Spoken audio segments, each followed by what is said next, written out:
তো দর্শক বিন্দু, আপনাদের সকলকে সস্তা আইপিএল স্বাগতম। এখন হবে টস। রিঙ্কু সিং তুমি কিনে যাও টসে। আপনার খালি একটু সাইডে নিতে চাই। আরে নাস্তির পরে লাইভ চলছে, লাইভ। স্যার বলেছে আম্পায়ার রাগ করে মাঠ থেকে চলে যাচ্ছিল। এই মুহূর্তে রিঙ্কু সিং পকর থেকে বের করে আম্পায়ারকে কি দিল। এখানে আমরা ছোটখাটো একটা দুর্নীতি দেখতে পাচ্ছি। আরে ও কিছু না খাওয়া হবে তো।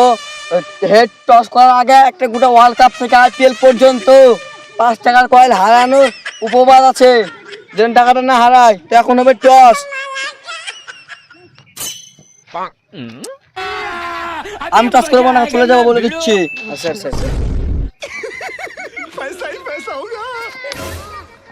আরে টেল পড়েছে, আরসিবি হেরে গেছে, কলকাতা জিতেছে। চলো। আর এইদিকে দুর্নীতির মাধ্যমে কলকাতা জিতে গেল। আর এদিকে আমরা শাহরুখ খানকে দেখতে পাচ্ছি। আরে শাহরুখ যে তুমি মাঠে আসবে আগে বলবো না?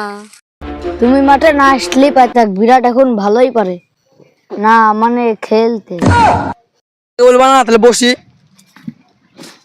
আমরা তাহলে করি কি করি না, মানে গল্প।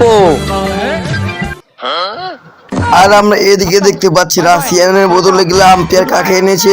আইপিএল কোম্পানির টাকার অভাব পড়ে গেছে নাকি? এগুলা কাদের এনেছে?